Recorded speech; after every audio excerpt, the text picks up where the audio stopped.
सदन क्यों बैठा है?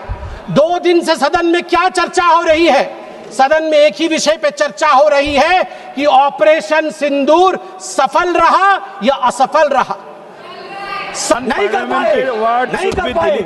पाए पिताजी के समय पर रक्षा मंत्री के कार्यकाल में चीन 1 किलोमीटर घुसा था, 4 किलोमीटर घुसने का काम समाजवादियों ने करके दिखाया था। सरेंडर, कायर, धिक्कार है। भारत पीछे रह गया, भारत हार गया, ये कैसे शब्द है? मैं सीने को चौड़ा करते हुए, छाती पर हाथ पीटते हुए कहता हूं, भारत जीता है।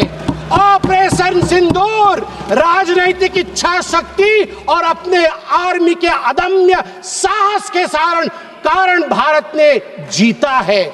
इस तरह की बातें कर रहे हैं जैसे विपक्ष के लोगों ने समर्थन न दिया हो।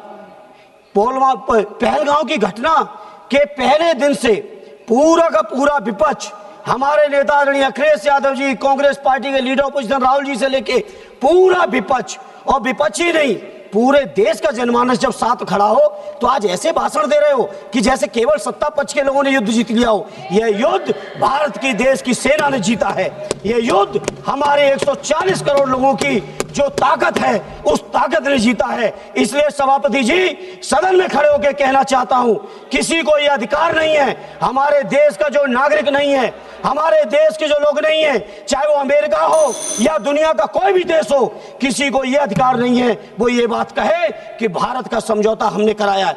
नेहरू जी को आप लोग दिन भर खड़े होकर आलोचना करते हो, लेकिन मैं फक्र के साथ कहता हूं, चाहे नेहरू जी रहे हो, चाहे लोहिया जी रहे हो, चाहे उस समय के कांग्रेसी रहे हो, चाहे समाजवादी रहे हो, किसी ने कभी दूसरे देशों के सामने घुटने नहीं टेके हैं जो आपने टेकने का काम किया। धन्यवाद। और उन्होंने कहा था रक्षा मंत्री रहते हुए कि हमारे देश के सामने हमारे सैनिक इतने बहादुर हैं कि जब जब लड़ाई सेना को लड़नी पड़ी तब तब हमारे देश को कभी हार का सामना नहीं करना पड़ा।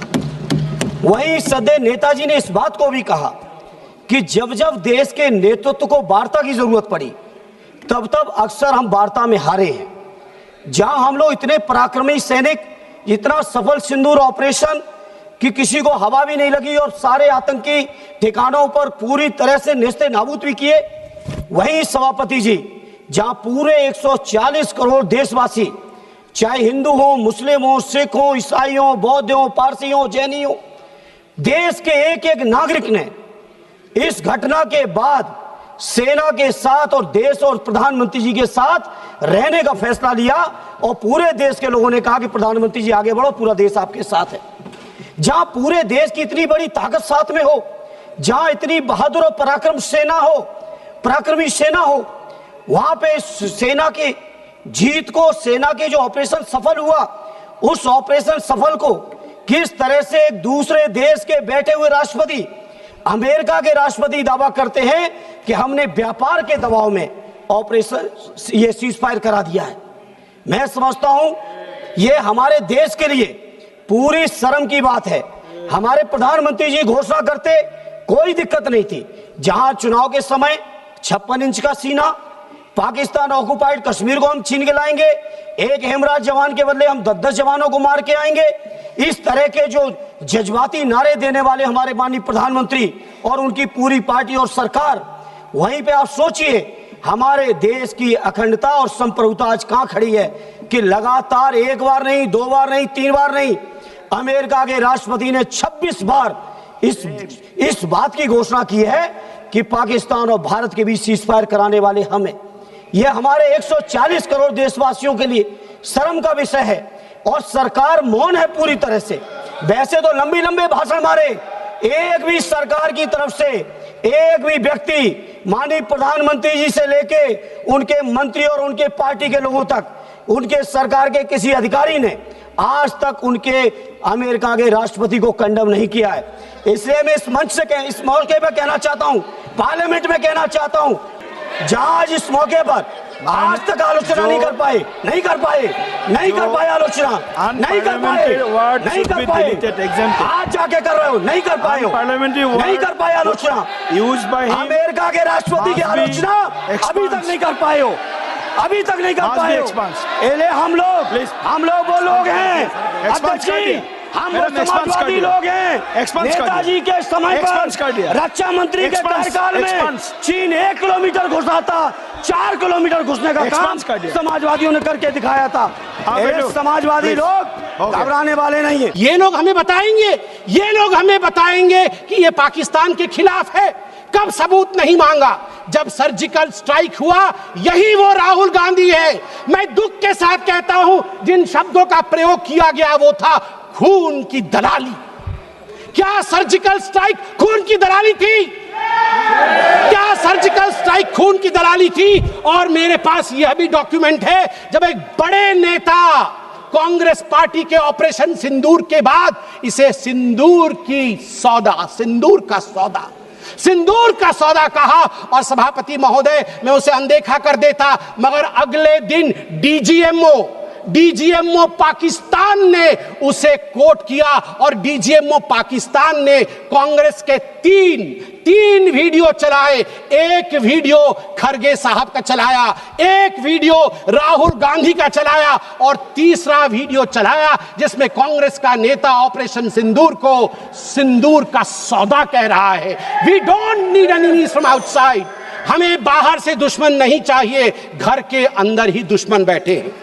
सभापति महोदय, मैं अंत में, चूंकि बेल बजी है, मैं अंत में कहना चाहता हूं, सारी बातें माननीय गृह मंत्री, माननीय रक्षा मंत्री, माननीय विदेश मंत्री ने बहुत स्पष्ट रूप से, पूरा देश आज बहुत ही तल्लीनता के साथ सब आंकड़े जानता है, मगर मैं एक बात कहना चाहता हूं जो हाउस में आया नहीं। यह भी एक गृह मंत्री का वक्तव्य है। यह राहुल गांधी जी के पार्टी कांग्रेस पार्टी के तत्कालीन गृह मंत्री का वक्तव्य है। वो कह रहे हैं, मैं विजय भाई से एडवाइस लेता था। ये सुशील कुमार सिंधे जी का है, मैं ऑन रिकॉर्ड कह रहा हूं, आप कहेंगे तो सत्यापित भी कर दूंगा। मैं विजय भाई से, जब मैं होम मिनिस्टर था, उनके पास कभी कभी जाता था और एडवाइस मांगता था। उन्होंने मुझे एक बार ऐसा कहा कि असली एडवाइस मैं दे रहा हूं, सुशील तू इधर उधर मत भटक, तू कश्मीर में जा और वहां लाल चौक पे भाषण कर और लोगों से मिल और दल लेक की ओर जाकर वहां पर शेयर कर। ये एडवाइस तो उन्होंने दे दी, मगर मैं कैसे बताऊं कि मेरी डैश, मतलब मैं वो शब्द इस्तेमाल नहीं कर रहा हूं क्योंकि वो शब्द ठीक नहीं है, इसलिए मैं बीफ कर दे रहा हूं, मेरी ऐसी थी। आप सोचिए डर का माहौल उनके होम मिनिस्टर में था कि उनके होम मिनिस्टर कह रहे हैं कि मैं कश्मीर नहीं जा सकता हूं, और जम्मू कश्मीर भाई बहन दोनों गए थे, बर्फ के साथ खेल कर आ रहे थे। इतना ही कह के समाप्त करूंगा, मगर माननीय सभापति जी मुझे सिर्फ और 50 सेकंड दीजिए, क्योंकि अटल बिहारी वाजपेयी जी को याद ना करूं, सिर्फ 50 सेकंड में। एक नहीं दो नहीं करो 20 समझौते, पर स्वतंत्र भारत का मस्तक नहीं झुकेगा। अगणित बलिदानों से अर्जित यह स्वतंत्रता, त्याग तेज तप बल से रक्षित यह स्वतंत्रता, प्राणों से भी प्रियतर यह स्वतंत्रता। इसे मिटाने वालों की साजिश करने वालों से कह दो, चिंगारी का खेल बुरा होता है। औरों के घर आग लगाने का जो सपना, वो अपने ही घर में सदा खड़ा होता है। अपने ही हाथों तुम अपनी कब्र न खोदो पाकिस्तान, अपने ही हाथों तुम अपनी कब्र न खोदो, अपने पैरों आप कुल्हाड़ी नहीं चलाओ। ओ नादान पड़ोसी, अपनी आंखें खोलो, आजादी अनमोल, न इसका मोल लगाओ। पर तुम क्या जानो आजादी क्या होती है? तुम्हें मुफ्त में मिली न कीमत गई चुकाई, अंग्रेजों के बल पर 2 टुकड़े पाए, मां को खंडित करके तुमको लाज ना आई। मुझे लगता है आपस में हम बात करें, उससे आवश्यक है पाकिस्तान को हम कड़ा जवाब दें। बहुत बहुत धन्यवाद।